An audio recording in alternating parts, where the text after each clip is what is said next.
We're good. Welcome into the Daily Wolves podcast, man. We're live, and we're just coming to you live from this massive game winner from Julius Randle.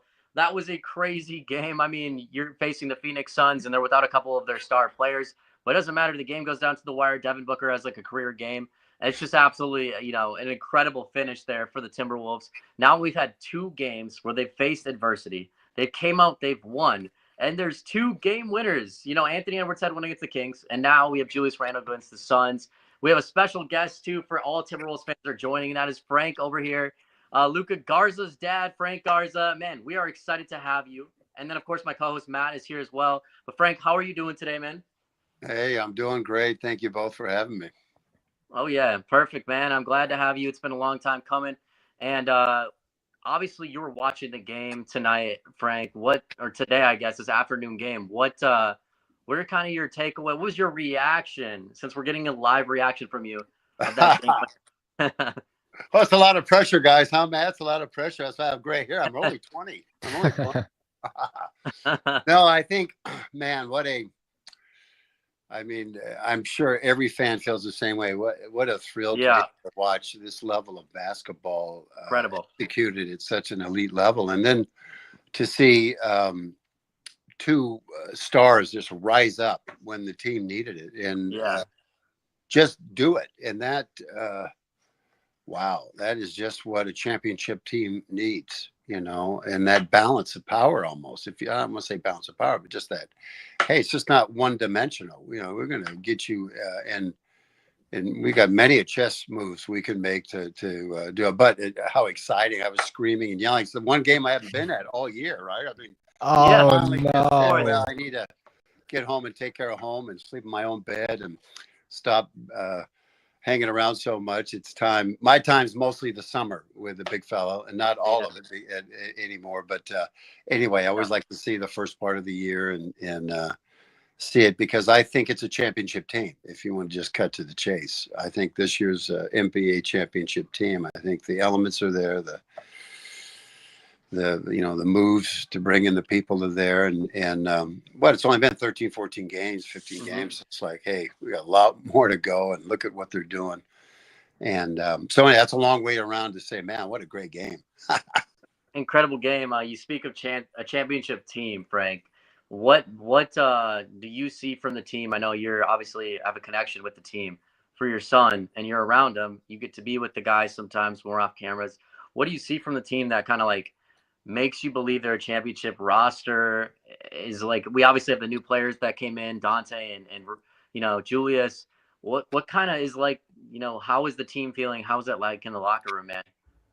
Well, I mean, I think the key is and is very common to, I think, both coach and Tim Conley is, they bring in character guys. And so it first starts with the character. You got every one of these men are a fantastic story. I get to more mix with the parents. I mean, of course, I get to mix, hey, players, this or that, or see them out in the court where we're shooting. But basically, that's their deal. But I get to see why they're such outstanding people. Just name any one. It's just like the mom, the dad, or the mom, and something just incredible, just fantastic citizens. Let me start there. Okay. That happen to have a passion for basketball, and then in doing so, working together. My coach used to always say you had to give up to win, and what that meant. It took me a lot longer, Matt, for me to realize, right, early on, right, and then Evan did right out the bat. But what it means is you have to give up yourself for the team, and I think what you're seeing is this team doing it. Did it last year. It's a character of Coach Fitch and Conley's teams and how they bring people in. So it's a further journey down that path. But the difference this year is I think everyone is sitting around going, yeah, we're going to win the whole thing. Let's go do it. Well, I mean, I think that's just like not just one person, or not like I'm saying only one person believed it, but I think it's ubiquitous. I think it's like, yeah, we expect to win. And wow, what a shot too! Just delivered it home, man. Just rose and took it, just like Ant did. Man, I just love to see that, because that's a play that just says that's a Charles Barkley quote, guys. It says, "Hey, it's not a bad shot if it goes in." Bingo. I'm gonna kick it to Matt. Matt, you saw the game-winning shot too. What's your instant reaction to it? Kind of getting it out, all about, and then obviously we have a new Timberwolves player, Julius Randle. Shout out to Julius Randle's mom if she's watching. We love her. She supports us too. But yeah, Matt, what was your initial reaction to that, man? That's a game-winner shot, man. It's huge. Yeah. We were sitting watching it just on here, waiting for Frank to pop in, and yeah, we were going crazy, man. And I think I speak for all Timberwolves fans. It was great to see Julius Randle play a great game on both sides of the ball.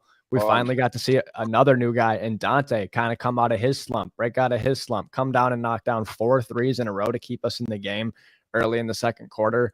But yeah, that shot from Julius Randle, people are going to say offensive foul. Well, it wasn't called, so it wasn't a foul. So by definition, I see that as a little ankle breaker 3 for the win. So obviously, highlight play, super awesome to see. And I'm super young. That was the first ever 000 buzzer beater that I have ever seen from the Minnesota Timberwolves. First ever. So I was going crazy, but yeah, awesome. It was absolutely awesome. Oof. Yeah, I love that. Frank, obviously, with the new guys coming in, when the trade goes down, are you shocked? How is the locker room like when the Carl trade goes down? Is everyone shocked, or were people not surprised, or like what are we kind of seeing from the back end, and then the new guys coming in? How was that transition, man? When they welcomed him day one, are they talking to Luka? Your son? Are they including him and stuff? Are they including Ann, or how is Ann including them? Like what are we not seeing, or how is that all going about? Well, I don't have tons of insights. I just know that, of course, it was like, getting to know Carl, his father, and all that stuff. Plus, he'd been there 9 years, like his family member, right? So everyone shed a tear for sure. And I was crushed. I was like, wow. Yeah. And but the game of basketball it's chess. There's a lot of chess moves, and the moves you make, they're so, you just can't know. There's so many variables, and there's a lot of thinking going on in all of that. So, what you can rest assured on is that the city, and also the management organization. Everybody wants a championship team, and they're doing what they can to make that happen. So, but what I can tell you from what I hear from Luka is just these gentlemen come in and are just that. They're fantastic, and look at how unselfish Randle is. Look at tonight.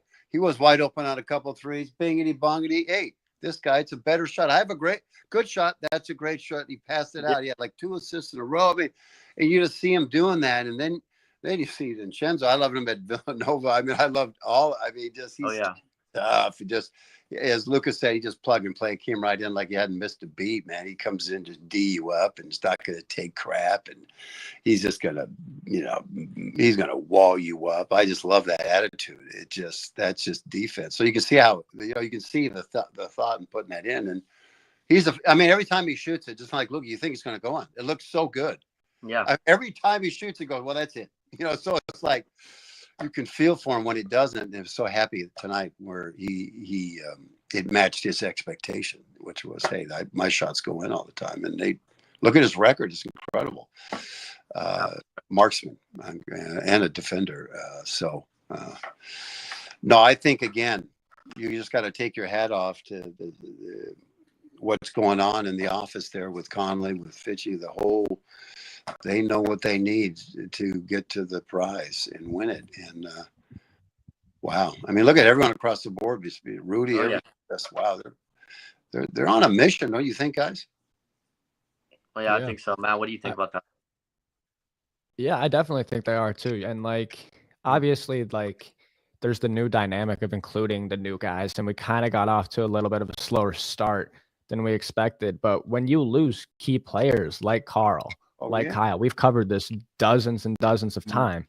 It's such a big impact on chemistry, game plans, just how players play. They were used to each other's tendencies. So I think we're finally starting to see our team kind of mold into something that it could be, and not just the flashes here and the flashes there. It looks like over these past 2 games, when they faced adversity, they're slowly starting to put these pieces together, figure out an identity, strengths and weaknesses. And I think it's only up from here. I love that, man. I love that. Matt, you have a future. You have a future in this business, man. That's very wise. That was very. He hit that on the point. That was very. I appreciate that, Frank. Thank you. That was Thank very you. insightful. Your draw was great. Your intonation, right? There you go. Fantastic work. Keep it up. Keep it up. It's thank you. Very impressive to see, and also very insightful. I think you hit on all the, as Coach Fitchie would say, all the high notes. Yeah. I love how he expresses stuff. Isn't he cool? We still got to hit some. Got to hit these high notes, and we're not hitting on all. He just has a great way to describe the game of basketball. I really have admired the way he thinks and expresses the game in a way that you go, yeah, makes sense.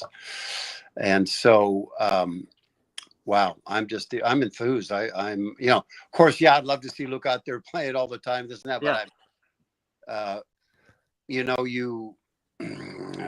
environment's so important in development as a player, or in life. You become the sum of who you hang out with the most, period. And God, I couldn't think of a better place for him to be doing that against the fourth, the defensive player of the year, going up against him. They got the best offensive, tough Randall. He's just a tough dude. You're not going to stop him. It'd be crazy if Shaq and him went 1-on-1. I mean, in their day, I don't know. I would. I don't know. You have to bring in a referee with a couple. I don't know. That would have been tough hombres, boy. He just And I love that spirit of what we need. And then everyone else, and this, that, all the folks, everybody, and just they're so. Anyway, Luka gets better every day, and that their player development program there, I think is, I would argue, probably the best in the league. I think, I look at Manat. I want to have a shirt that says, "Why not? My not." What do you guys think? Let's put a little toe. Dude, I love that. I think everyone likes it. I'm going to run some shirts. Absolutely. Peacockfly.com. I'm going to say, why not? My not. I mean, the guy's the next Dr. J, in my opinion. Long arms, big old hands. I don't want to put pressure on Josh, but would you see that dunk when he stretches out and puts those arms up and gets above the rim and throws it down? That looks so natural. Like Dr. J was so natural. So anyway, I think their player development program is out of this world. And so from that standpoint, Luke is right where he needs to be, and he's ready when it's called. And look at what he did in terms of the summer. Areas, hands, quickness, defense, focus. I mean, I tell the story. We're in Atlanta and working out of Georgia Tech, and a bunch of coaches show up because, I get to see Luka, do some offense, and I hear he's a great shooter, and this and that.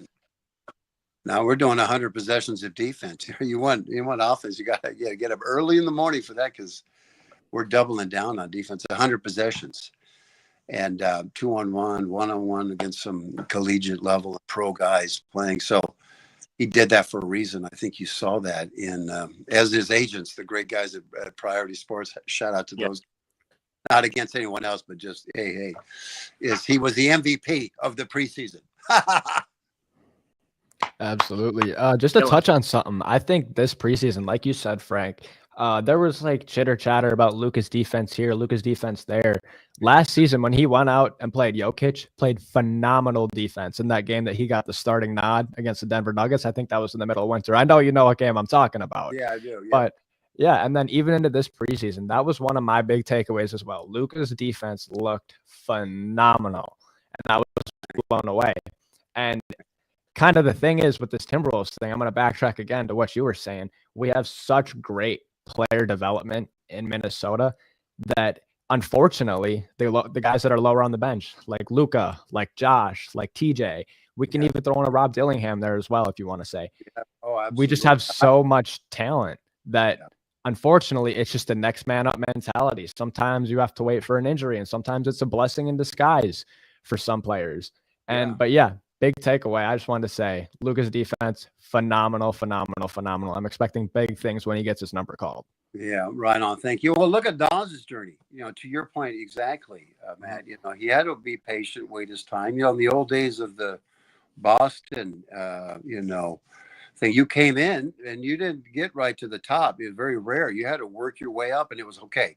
We're going to win it for him. You know, it's just Johnny. It's his last season. We're going to win it for him. Or, okay, Bill's turn. We're going to win it for him. And it was a family thing. And I think that that patience, you know, is that saying, you know, you want to have the trust and the patience of a snail. You know, like you're not going to get squashed going across the thing, but that you'll reach the side eventually. You'll get to, let's say, you'll get to Jerusalem eventually, or something. That's an old saying, something like that. Anyway. I love the preparation that you put in, Frank. I think a lot of people, you know, listening, they don't know how much preparation you and your son put in.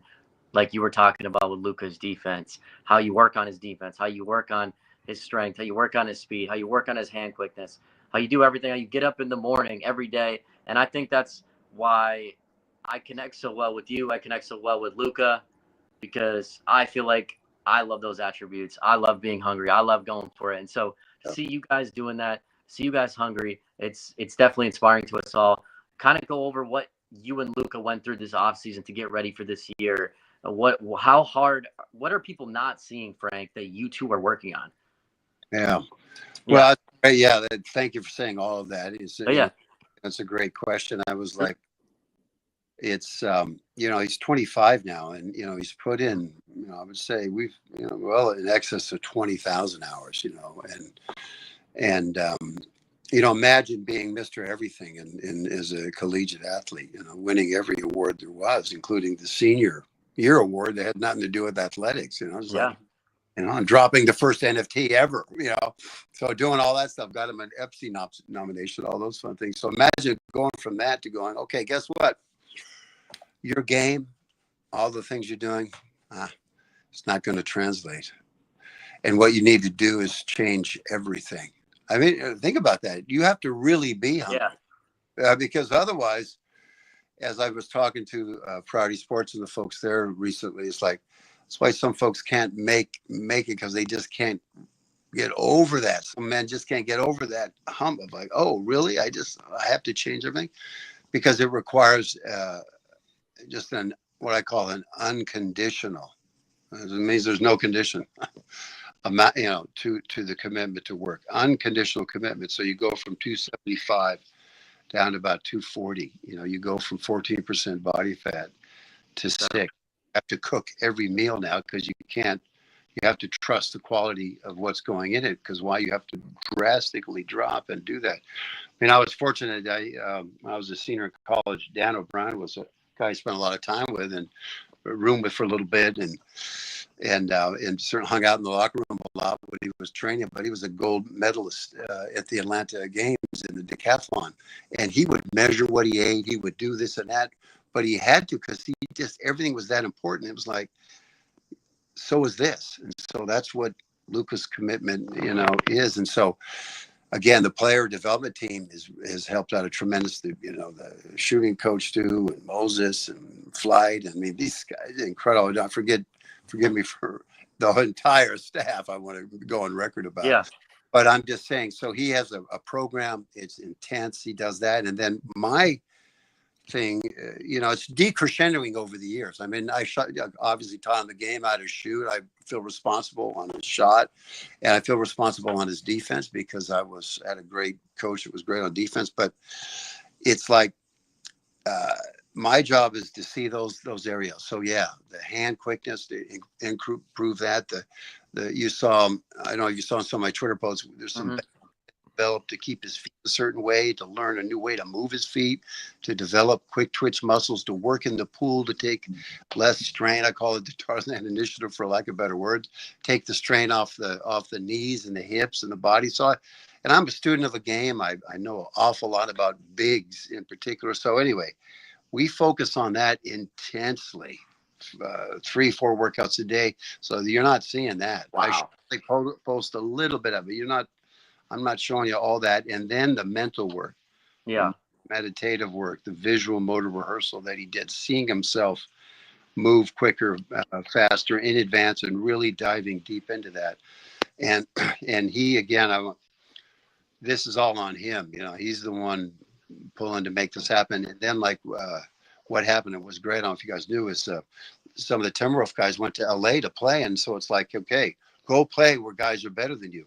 And Luka was able to do that. Go play. And he was able to play in LA and get some different runs in. Why? At this level, the only way to get better, in the thing we did his whole life, he was always playing in an environment where guys were better when he was younger. So the common denominator, he would get better because he was forced to. And then it's the same thing here. So he's doing all of those things. So what he eats, he's cooking his own foods. It's almost like saying, Luka, are you curious? He's wow.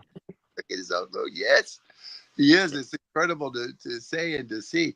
He's working out. I want to say this or in any bad way or good way. I just want to say, they track with Noah all the shots and what that. I'm going to say the guy that's closest to Luka is probably, and I don't want to hold me account. It's probably, I'm going to say a good 7,000 to 9,000 shots difference. Wow. Okay. Yeah, when we're talking about, putting the time in and doing these things, he's got to keep sharp, guys, because you never know when your numbers up. Every championship team, that's the kind of commitment there has to be. So those are the things.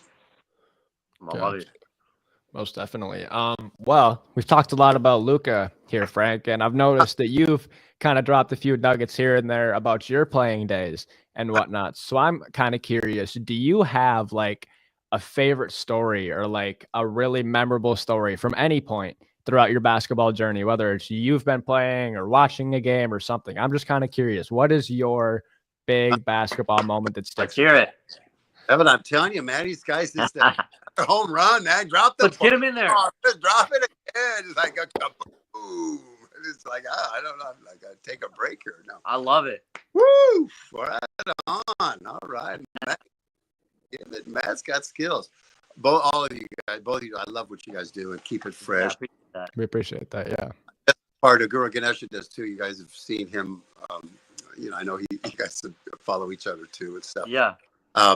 We call him Uncle Ganesh, and he helps out with our meditations too. He's a Sikh and been shaved in 57 years and meditates 3 hours a day. And so, what I'm bringing to the table for Luka are those things that just are, some are old school, they're different, they're outside the box, they're this and that. But okay, so my story, I have so many. Woo, so many. But I'll say one of me and my playing days, because listen. First of all, I tell people generally that when I played, it was still black and white, and that when that people, when they generally referred to me as a player, what they would say is that the seasons move faster than me. I was slow-mo, right? Yeah, I was awful, So yeah. So here we are. We're playing in UCLA, Pauley Pavilion. I had spent a summer prior summer on walks with John Wooden and hearing him talk about everything other than basketball, says poetry, this, that. So anyway, he was at that game and it was amazing. Every seat in that Coliseum's larger because the thought went into your average crowd's going to be taller. Shower was up high. Everything was so well thought out. And, Coach Wooden comes into the visitor to say hi. He goes, I think this is the first time I've been in here, And so anyway, we're there. So it's senior year. I'm captain of my team. I was captain every team I played on. And also the slowest, by the way, and the least talented. And Reggie Miller's. Okay. Senior in the team. And so he's my draw. I'm guarding him. I was the best defender on my team. I held Detlef Schrempf to 3 points twice when we played him my senior year. So I was a defender. Okay. So anyway, I even ate ton of garlic the night before so I could just garlic him to death, right? Or just get all over him, right? So anyway, Reggie's my guard. And I'm looking at Reggie, and I played way heavier than I am now. I'm 245. They called me Rock Man. I was ready to do it. I do 110 pull-ups. So I could do it, right? So anyway. Wow. Yeah, exactly. I was ready to go. So anyway, We meet, yeah. we court, we touch, we this and that. We're ready to go at each other. Boom. And guess what, guys? It was the last time I touched him. He just went off or what? Oh, he's so fast. I couldn't touch him. I would go this way. He'd go that way. I go this way. I couldn't. Guy would not stop. And I tell you what, he was sinewy. He was so strong. People don't realize this guy is strong. That kind of silky, strong. Just, I mean, because I tried to stop. I didn't touch him again the whole game. I mean, that's my story. Just like, oh my God. Yeah. I was lucky to even get to D1. If my coach hadn't gotten the job at Idaho, I wouldn't have got that. One last story though, just real quick on that. Hit it up. Lute Olson's best team ever at Iowa. This is before he went to Arizona. Figured to be the best. I forget the starting lineup, but it was incredible. I should know it. Forgive me for not right off the top. Iowans know it for sure. So anyway, they're planning to make it. So anyway, they're in Pullman, Washington for the tournament. Okay. Who wins makes it to the Sweet 16. So they draw this tiny little school from Moscow, Idaho. And they play and they lose to overtime to the Vandals, Idaho Vandals. The Iowa Hawkeyes lose. Little Idaho, and that's my school. That's my. So I'm 1-0 when it comes to Luca, his team at Iowa, and me at Idaho. So I have one thing over him, and that's it. There you go. There you go. And that's you awesome. You remind him of it every time, I'm sure. No, I don't. I don't have to. He's heard many times. He's probably just plugged his ears to it by now. So anyway. We love it. We love it. When you went to Iowa just recently, the Timberwolves were just there playing in the preseason. What's that like? What's the reception like from Luka since he's so beloved in Iowa, man? Like, do the fans there, do they remember him? Is it just you see his jerseys everywhere? Is there autographs? Like, what's that like? That's crazy. Well, think about it, as a senior, being Mr. Basketball in college, the best player out there, and have no one in the stand. Think about COVID, zero. Nobody. I mean, playing North Carolina when he was a kid, he couldn't wait to either play for the Blue or beat him, and there's no one in the stands, nobody, and just have to deal with all that pressure. So now you can't go anywhere, you can't get any recreational, and all the pressure's on you. I mean, it was incredible. So for me to see the fans get a chance to love him, to thank him, that's how I got my Twitter thing going. I was entertaining people because we were working out. People were going, yeah, please keep doing it. I want to watch something, so kind of caught on and, let the peacock fly and away we went. So from that standpoint, thank you for the question. It's great. And I thank everyone. And even it warms my heart when he because a lot of folks here love him, Minnesota as well. And so anyway, it's great because he had no one in the stands. So it was challenging from that standpoint to not get any rewards for going out there and dominating like he hadn't been done in 25 years in the Big Ten. Yeah, I feel like that does go like super overlooked for like all levels of, I guess, collegiate and the NBA level. Just COVID was such a different time, like having to go through all this testing before you can enter your court, before you can see your teammates. Like, we were sitting here, like I was going to school, you guys were going to work and stuff like that, but we didn't really have that exhausting stuff. Like, we knew what our day would look like, kind of how it was going to go. We knew our routine, but and I know it became a routine for the players and whatnot, but having to get swabbed every single day, all that stuff, going from playing in front of tens of thousands of fans to back to elementary school gym where maybe you're lucky to see your parents and stuff like that.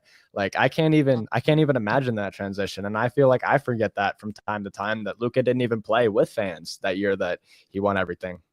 Yeah. And you had this expectation, well, you'll be player of the year this year. Now go out and do it. And it's like, how about this though, Matt? How about you got to go to the bathroom? You don't have to share a room with anyone. Someone has to escort you. Oh my gosh. Yeah. Yeah. Yeah, because they want to make sure you get no contact with anybody else, interfere with nothing. You can't go anywhere alone except in your room. So it's like, now go out and play and entertain. So, to have, first off, hats off to, again, Conley and everyone, the Wolves, the new president there, everybody, to make that thing go down. That was great. They even did Owen Freeman, he's the college kid. They opened up, they played the other night on his birthday there in Moline. So they do these very thoughtful, heartwarming things. I think the fans love to do it too, because they want to love Luka and thank him. And yeah, and he sits out there as long as it takes, sign everyone and anything. Unreal. He was once that age. He's that, he's that man. It's how we raised him, and he chooses to do that for the right reasons, because he used to be one of those kids stay in the line. So. Unreal. Full circle, man. That's so cool. I think that's why people in Minnesota like him so much. That's why I like him. That's why I like your son. You guys raised a good son, a good boy there. And on top of that, it's like everyone in Minnesota sees how hard Luka works when he's on the court. Anytime he's given minutes, how hard he works in the off season. And that's all we can ask for, is somebody to go out there and give effort, right?